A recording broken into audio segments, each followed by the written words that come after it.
This is John Paul Ryan coming to you from Tokyo, Japan. I want to cover an article here about Daisy Ridley, who plays Rey in the Disney Star Wars trilogy, and Rey is pretty much the lead of the entire trilogy. Not only that, she's pretty much made out to be this super character, this incredible character. This article's called Daisy Ridley Says She Wasn't Getting Much Work Right After Finishing Star Wars. Now, I will say off the bat, this isn't very unusual. A lot of times, even super big sci-fi movie actors don't translate into regular movie roles. We've seen this with Mark Hamill, who was the lead in Star Wars in the 1980s. But after that, he didn't really continue normally like he would if it was a different genre. Same thing with Carrie Fisher. Harrison Ford did, obviously, but not everybody in a major sci-fi picture just continues normally. So I gotta throw that out there, to be honest, is that this isn't totally an abnormal thing. So they say here that obviously since Daisy Ridley was in an international multi-billion-dollar global blockbuster franchise, she should be swimming in job offers. And yeah, I did think that too, but obviously she's not. And aside from the fact that sci-fi stuff doesn't translate well into regular movie roles, action, drama, things like that, I don't think there was anything special about her.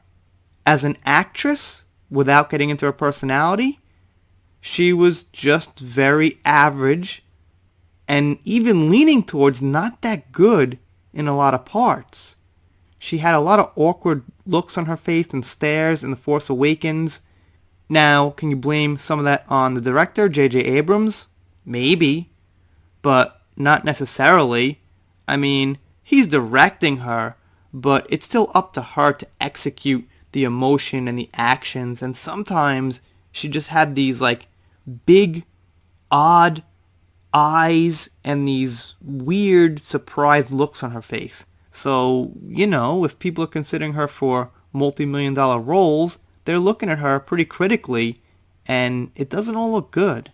In a recent interview with Entertainment Weekly about her voice role in the time loop video game 12 Minutes, Ridley looks back on her mindset after wrapping the cinematic saga of Rey and how there was a slight panic mode when nothing was coming through job-wise in those first couple of months after The Rise of Skywalker at theaters in December 2019. It was so sad to finish Star Wars, she says over Zoom from London. When the film was released, I was like, oh my god. It was such a huge chapter, and weirdly, the past few months of not having much, obviously, now it's really nice to be working. But not having much at the time, I feel like I processed the last 5 years. To be forced to slow down, it was good mentality for me because Star Wars was a big thing in my life. Oh my god, Star Wars was a big thing in my life. Obviously, Star Wars was a big thing in your life.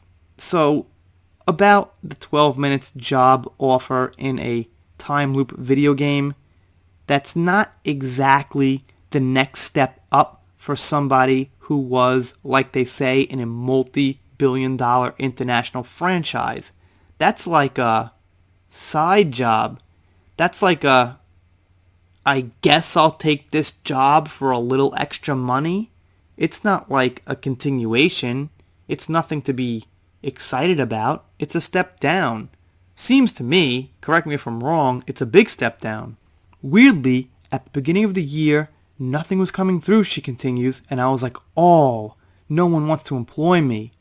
Ridley later remarks how there were actually loads of things that I auditioned for at the beginning of the year and didn't get any of them. I'd like to know what those were, by the way. I had that moment of, oh my god, and then just thought everything in its right time, she says. By the end of February, early March, things started picking up.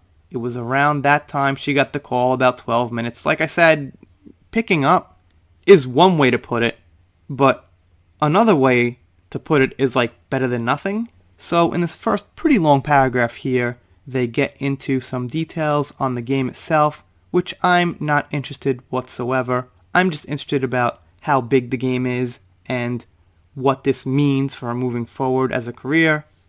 Ridley now has a few other voice parts on her plate, including Baba Yaga, whatever that is, fill me in if you know, an animated interactive film for the virtual reality Oculus Quest platform that features Jennifer Hudson, Kate Winslet, and Glenn Close. Okay, I guess now I know. Ridley will also lend her talents to an original Audible series, Islanders, from playwright Eleanor Cook. Okay, well, I wasn't actually asking who knew about that Oculus game, like in a literal way. I meant like, do you really know about that? Does anybody know about that? The answer is no. I'm assuming the answer is no, okay? The point is, everybody knows Star Wars. Everybody's mother and their grandmother and everybody they know knows Star Wars. So to go from that to a Oculus virtual reality game that like 5 people out of 1 million know or something, well, that's not so great. So as far as Daisy Ridley, in case you're wondering, I might seem like I don't have a great attitude. And the thing is this, I don't hate her. I don't hate Daisy Ridley like some other actors I think were very distasteful to the fans and things like that. But I don't really think she's a good fit for Star Wars, and I don't really think she understands the backlash the fans got or cares. She famously did not know what a Mary Sue was when she plays a historical Mary Sue that's going to go down in the history books as pretty much the Mary Sue. I mean, Rey in Star Wars is the definition of a Mary Sue. She comes in and she outshines all the old characters from the original Star Wars movies, which is the prime attribute of a Mary Sue. And the secondary attribute of a Mary Sue is everybody loves her, she makes no mistakes. All the way to the end, through all 3 movies, and she doesn't know what that means. Not only that, she says being called a Mary Sue is sexist. Well, it's the same thing as being called a waiter or a waitress. Mary Sue is a term for a woman who plays an overpowered character, and Gary Stu is a term for a man. So it's just basically a way to tell the difference between a man and a woman, like waiter and waitress, and not a sexist term. She didn't know that. So, she's not like John Boyega, who's actively speaking out about how bad his character was and how Disney screwed him over. She's just like, yeah, Rey's pretty good. Yeah, it's cool. It's all good. I mean, I'm sure maybe something came out she said, but not that I know. Nothing big. Nothing that got around. So, I don't think she's anything special. Anyway, you guys, let me know what you think down below. Doing shoutouts, special thanks, things like that. If you're not subscribed here, consider it. I'm doing Depth First Heard, pop culture, and I do cover the occasional video concerning Star Wars or about the Star Wars universe, things around it. That's how the channel started, and I made a promise that I was never going to let up on Lucasfilms, who many of us here do not like. Well, many of us as far as my original sub-base, and I'm not letting them go. And my voice cracked again, but we're done. See you next time.